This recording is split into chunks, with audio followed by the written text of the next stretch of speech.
आपण आजचा योग म्हणजे हा बाळूमामांचा हा भंडारा सोहळा, हा सोमवती अमावस्या, ही महत्वाची अमावस्या. सगळीकडे पुरुषोत्तम मास सुरू आहे.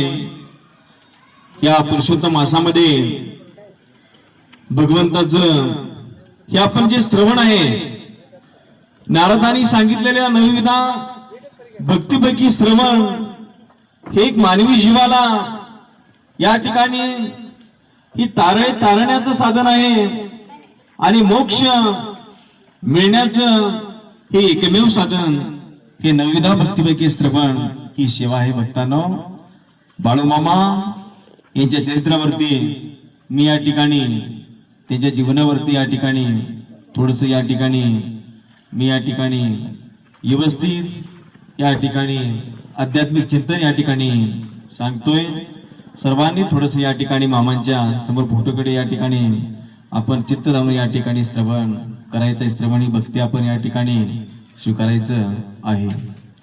बाळूमामा कलियुगामध्ये मानव रूपामध्ये भगवान शंकरांनी शिवानी मानव रूपामध्ये अवतार घेतला. भगवंतांनी विष्णूंनी श्रीकृष्ण राम हे अवतार त्यांनी धर्माचं रक्षण करण्यासाठी, राक्षसांचा निपात करण्यासाठी भगवान विष्णूंनी राम आणि कृष्ण अवतार घेऊन या पृथ्वीतलावरती ते प्रगटले. कलियुगामध्ये धर्माचं रक्षण करण्यासाठी रंगले गाजलेल्यांचा उद्धार करण्यासाठी भगवान देवादिदेव महादेवांनी बाळूमामाच्या रूपामध्ये 13 ऑक्टोबर 1892 रोजी अक्कोळ गावामध्ये माता सुंदरा मातेच्या उदरी त्याने अवतार घेतला. भक्तांनो, बाळूमामा 4 सप्टेंबर 1966 रोजी संजीवन अशी समाधी आदमापुरामध्ये घेतली. पण बाळूमामा सांगताना सांगितलेलं की मी जन्माला यायच्या अगोदरी भूमी निर्माण अजून व्हायची होती, याच्या अगोदर मी जन्माला आलोय. ज्या दिवशी हिरवी झाडं उभ्यानं पेटणार आहेत त्या दिवशी बाळू धनगर या जगाच्या पाठीवर नाही म्हणून बाळू मामांनी सांगितलेलं आहे. मला जो हाय म्हणल त्याला मी हाय, त्याला मी पावणार आहे. मला जो नाही म्हणल त्याला मी कधीच नाही, असं बाळू मामांनी सांगितले. भक्तांनो, बाळूमामा देवाचे अवतार आहेत. बाळूमामा भगवान महादेवाचे अवतार आहेत. म्हणून पावलोपावली बाळूमामा त्यावेळेला सुद्धा भक्तांच्यासाठी महिमा आपली लीला दाखवायचे, चमत्कार घडवायचे. आजही बाळूमामा अदृश्य रूपामध्ये कोणाला सर्प रूपामध्ये दर्शन देतात आणि अडले नडलेला जो बाळूमामांना शरण येतो त्याला त्याचा उद्धार बाळूमामा आजही या ठिकाणी अशा दुर्मिळ कलियुगामध्ये बाळूमामा आजही या ठिकाणी करतायत, दाखवत आहेत, चमत्कार लीला दाखवत आहेत. म्हणून त्या आदमापूरला आज बघितला मी व्हिडिओ. मागच्या अमावस्याला तरी स्वतः कोल्हापूरची एसपी स्वतः त्या ठिकाणी कंट्रोल करण्यासाठी होते. नुसता 4 किलोमीटर नुसता रांगाच्या रांगा होत्या बाळूमामांचा वाडा पाहण्यासाठी. भाकणुकीमध्ये सांगितलेलं होतं बाळूमामांचा, बाळू धनगराचा वाडा पाहण्यासाठी सारं जग आदमापूरला येईल. तसं झालंय. आज आदमापूरला सारं जग त्या ठिकाणी यायला लागलंय. बाळूमामांचा भंडारा या ठिकाणी लावून घेण्यासाठी, मामांचं दर्शन घेण्यासाठी, प्रसाद घेण्यासाठी सारं जग त्या आदमापूरला भक्तांनो येते. लक्षात ठेवा. म्हणून आपण 84 लक्ष योनीनंतर आपल्याला या ठिकाणी मनुष्य देह या ठिकाणी आपल्याला मिळाला आहे. या जन्मामध्ये या ठिकाणी आपल्याला मामांचं दर्शन भेटतं, मामांची सेवा हेच या ठिकाणी पुण्याने भक्तांना लक्षात ठेवा. याच्यासारखं सुकृत या जगाच्या पाठीवर कोणताही नाही आहे. बाळूमामा महादेवाचे अवतार होते. अनेक लीला बाळूमामांनी या ठिकाणी करून दाखवलेल्या आहेत. त्यापैकी या ठिकाणी थोडस लीला या ठिकाणी आपल्या पुढे या ठिकाणी कथन करतोय. बाळूमामांचं एकूण जीवन मुख्या जनावरांसमवेत मेंढरा सोबत मेंढरामध्येच या ठिकाणी बाळूमामांनी या ठिकाणी सर्व लीला या ठिकाणी दाखवलेल्या आहेत. मामा भक्तांनो, गडिंगलज भागामध्ये आपली बकरी चारत असताना मामांच्या तळावरती रामू भोसले लग्मण्णा नावाच्या एका व्यक्तीला घेऊन मामांच्या दर्शनासाठी आला. मामांचं दर्शन घेऊ लागला रामू भोसले. मामांचा स्वभाव असा होता, पुढच्याला संकट असलं की मामा शिव्या द्यायचे, शिव्या दिले की त्याची 7.5 निघून जायचे. भक्तांनो, मामा गोड बोलले की त्या भक्ताचं कल्याण होत नसायचं. मामा शिव्या देऊ लागले. अरे राम्या, अरे त्याला कशाला माझ्याकडे आणलाय, त्याच्यावरती मोठं संकट दिसतंय. मामा तुम्ही समर्थ आहात, या संकटाचं निराकरण करण्यासाठी तुम्ही समर्थ आहात, याच्यावरचं संकट घालवा मामा म्हणून त्या ठिकाणी त्या लग्मणाला घेऊन त्या ठिकाणी मामांच्या समोर रामू भोसले बसलेला आहे.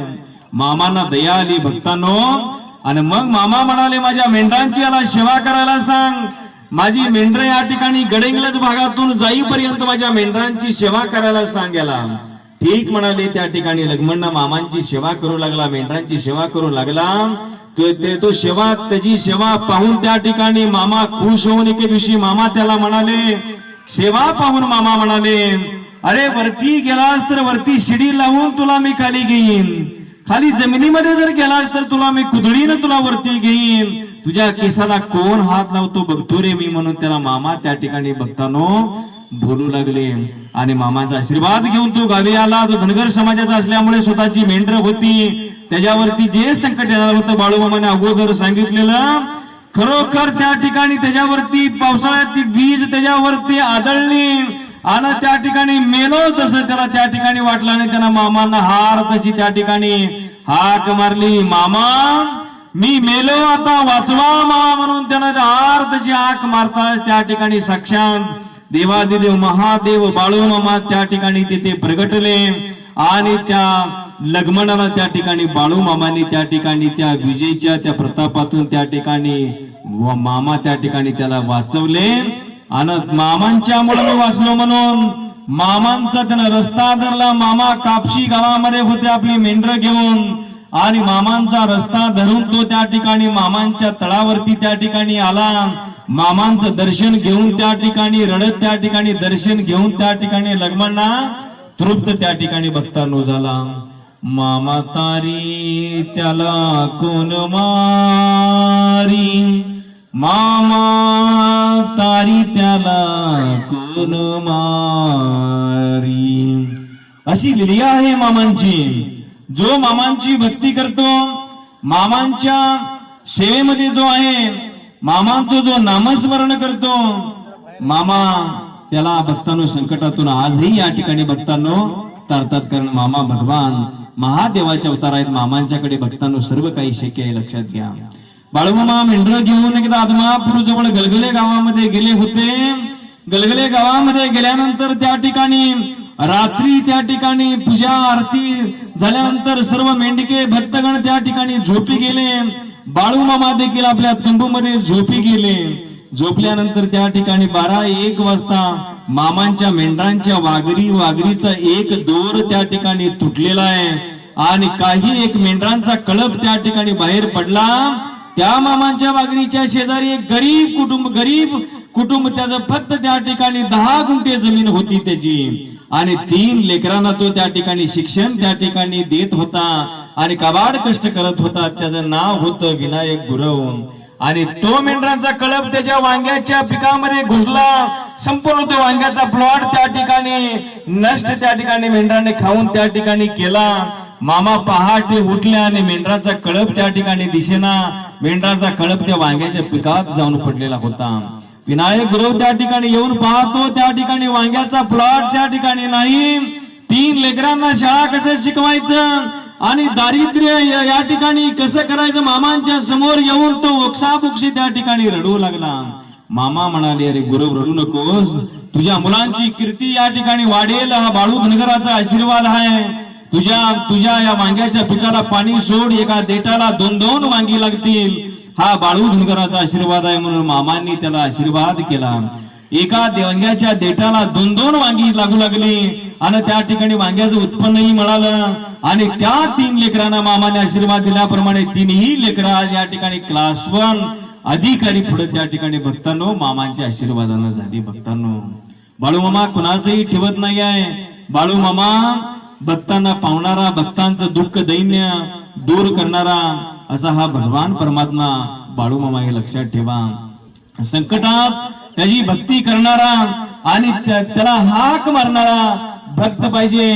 भक्ताच्या हाकेला हा बाळूमामा धावून आल्याखेरीज राहत नाहीये. भक्तांनो लक्षात ठेवा. जासूदबाई मामांची भक्ती करायची. चंदूलाल शेठजीची सून जासूदबाई मामांची भक्ती करायची. आणि ती 2 लेकरांना घेऊन त्या ठिकाणी नदी पात्रावरती त्या ठिकाणी धुणं दूध त्या ठिकाणी होते आणि 2 लेकरं लहानशी खेळत होती. इतक्या ती 2 लेकरं पाय घसरून त्या ठिकाणी नदीमध्ये पडली. भोवऱ्यात अडकली. मुलं समोर पाहते जासूदबाई, मामा माझी मुलं या ठिकाणी वाहून जातात, आता वाचवा मामा. त्या ठिकाणी मामांचा तिनं त्या ठिकाणी धावा केली. जासूदबाई त्यावेळेला येई गा तुमाय बापा आदमापूरच्या राया, येई गा तुमाय बापा आदमापूरच्या राया. मामांचा धावा करताच त्या ठिकाणी मामा प्रगटले आणि त्या भोवऱ्यातून त्या ठिकाणी दोन्ही मुलं त्या ठिकाणी बाजूला मामा काढले आणि त्या ठिकाणी नदी पात्रावरती त्या ठिकाणी दोन्ही मुलं त्या ठिकाणी सुखरूप बाळू मामांनी तिच्या हातामध्ये त्या ठिकाणी देतात. मामा अशा पद्धतीने बाळू मामा भक्तांच्या संकटाला त्या ठिकाणी धावून जातात. म्हणून भक्त सुद्धा तशी मामांची भक्ती करणारा पाहिजे. भक्तांनो लक्षात ठेवा, नारायण बुवा गोंधळी कीर्तन करणारा मामांच्या वार्षिक भंडारा सोहळ्याला नारायण गोंधळ्याचं कीर्तन व्हायचं. कोणी द्वेषाने त्याला त्या ठिकाणी सिंदूर पजलेला होता. त्या नारायण गोंधळीला त्याचा आवाज गेलेला होता. मामांचा वर्षाचा भंडारा सोहळा एकदा व्हायचा. कापशी मेतके भागामध्ये मामांचा भंडारा सोहळा व्हायचा. 21 कायली खीर त्या ठिकाणी मामांच्या तळावरती शिजायची. 5-50 गावची मंडळी बाळू मामांचा भंडारा सोहळा आपल्याला भेटावा, बाळू मामांचं दर्शन व्हावं, बाळू मामांचा प्रसाद मिळावा म्हणून 5-50 गावची लोक मामांच्या तळावर यायची. भक्तांनो, नारायण बुवा गोंधळ्याचं कीर्तन व्हायचं. पण नारायण बुवा गोंधळ्याला त्या ठिकाणी आणण्यासाठी मामांनी भक्ताला पाठविलं. नारायण गोंधळी म्हणाला, माझा आवाज गेलेला आहे, मी येणार नाही. लहान बारीक आवाजामध्ये म्हणू लागला. भक्त म्हणाला, मामा समर्थ आहेत, मामा जगाचा उद्धार करतात, तुम्ही चला मामांच्या जवळ चला. तरी नारायण गोंधळी आला. मामांच्या समोर मामांचं दर्शन घेतला. आवाज गेलाय तो त्या ठिकाणी म्हणू लागला. मामा त्या ठिकाणी म्हणाले, फराळ तरी करा. नारायण बुवा फराळ तरी करा म्हणाले. आणि त्या ठिकाणी फराळ करून त्या ठिकाणी समोर त्या ठिकाणी कीर्तनाच्या सेवेला त्या ठिकाणी उभे राहिले. आणि मामाने सांगितलं, भक्ताला जवळच्या भंडारा लाव नारायण बुवांना. मग भक्त त्या ठिकाणी नारायण बुवांना त्या ठिकाणी कपाळाला भंडारा लावतात. पांढऱ्या शर्टावरती थोडा भंडारा पडला. तो भंडारा झटकू लागलाय ना त्या ठिकाणी नारायण बुवा गोंधळी. मामा स्वतः उठले. त्या ठिकाणी भंडाऱ्याची टोपली त्याच्या डोक्यावरती बाळू मामांनी ओतली. भंडाऱ्यामध्ये त्या ठिकाणी न्हावून निघाले नारायण बुवा गोंधळी. आणि त्याच्या मुखातून त्या ठिकाणी गेलेला आवाज मामांच्या आशीर्वादाने त्या ठिकाणी परत आला. पंचपदीला कीर्तनाच्या त्या ठिकाणी नारायण गोंधळीने त्या ठिकाणी सुरुवात केली. रूप पाहता लोचनी सुख झाले साजनी, तुहा विठ्ठल बरवा तुहा माधव बरवा. पंचपदी झाली कीर्तन. भक्तांनो सेवा करायची. लक्षात ठेवा, सेवेसारखं भाग्य, सेवेसारखं पुण्य या जगताच्या पाठीवरती अन्यत्र कुठेही नाही आहे. बाळू मामा यांचं दर्शन होणं, या ठिकाणी 84 लक्ष योनीनंतर या ठिकाणी आपल्याला मिळालेला हा प्रसाद अमोघ प्रसाद आहे. भक्तांनो लक्षात ठेवा, हा भंडारा जो आहे भंडारा बाळू मामांचा हा साधा सोपा भंडारा नाही आहे. हा भंडारा बाळू मामांनी समुद्र मंथनातून या ठिकाणी निर्माण झालाय असं मामा स्वतः सांगितले. समुद्र मंथनातून निर्माण झालेला हा 3 तळाचा भंडारा आहे, साधा सोपा नाही आहे. भक्तांनो लक्षात ठेवा, अनेक रोगावरती अनेक संकटावरती रामबाण उपाय असणारा हा बाळू मामाचा भंडारा आहे. मामा एकदा कापशीला असताना तेथे एक श्रीमंत ब्राह्मण त्या ठिकाणी मामांच्या जवळ आला आणि तो मामांची निंदा नालस्ती करत त्या ठिकाणी मामांचा भंडारा घेतला आणि पायदळी त्या ठिकाणी तुडवू लागला तिथे. आणि मामांची निंदा करत त्या ठिकाणी तो त्या ठिकाणी घरी त्या ठिकाणी जाऊ लागला. त्याचा पाय सुजला, त्याला त्या ठिकाणी हातरुणामध्ये पडला. पाय त्या ठिकाणी उसरत नव्हता, पायामध्ये कळा येऊ लागल्या. त्याच्या जोडीदाराला विचारला, मित्राला विचारला, अरे बाळू धनगराचा भंडारा मी तुडवला आणि माझा पाय सुजलाय, उतरत नाही आहे, दवाखाना केलं, सर्व केलं, काय करावं? अरे बाळू मामा हा साक्षात परमेश्वर आहे. गगनगिरी महाराज आपल्या शिष्यांना म्हणायचे, अरे आदमापूर भागामध्ये गेला तर बाळू मामांचं दर्शन घेऊन या. ते धनगर रूपाने जरी प्रगटले असले तरी साक्षात ते परमेश्वर आहेत गगनगिरी महाराज म्हणायचे. तर त्या ठिकाणी ते परमेश्वर आहेत म्हणून त्या ठिकाणी श्रीमंत ब्राह्मणाला त्या ठिकाणी त्याच्या मित्रांनी सांगितलं, मग त्या ठिकाणी ज्या वेळेला बाळूमामांचं तू जाऊन माफी मागशील त्यावेळेला तुझे पाय या ठिकाणी उसरेल म्हणून त्या ठिकाणी मित्रांना सांगतात. मित्राच्या सहकार्याने त्या ठिकाणी तो मामांच्या जवळ पुन्हा आला. मामांची तो त्या ठिकाणी माफी मागू लागला भक्तांनो. आणि मग त्या ठिकाणी माफी मागितल्यानंतर शरण आल्यानंतर मामाही त्या ठिकाणी प्रसन्न होतातच. मामा प्रसन्न होऊन त्याच्यावरती त्या ठिकाणी भक्तांनो कृपा करतात. भक्तांनो लक्षात ठेवा, कृपा मामांनी केली. बाळू मामांची भक्ती केली की मामांचं नामस्मरण केलं, घरातलं संकट या ठिकाणी आपोआप या ठिकाणी दूर होतं. भक्तांनो लक्षात ठेवा, दैन्य दूर होतं. मामांची कृपा आपल्याला भक्तांनो लाभते. लक्षात ठेवा, मामा आप्पाच्या वाडीला आले होते. आप्पाच्या वाडीला आल्या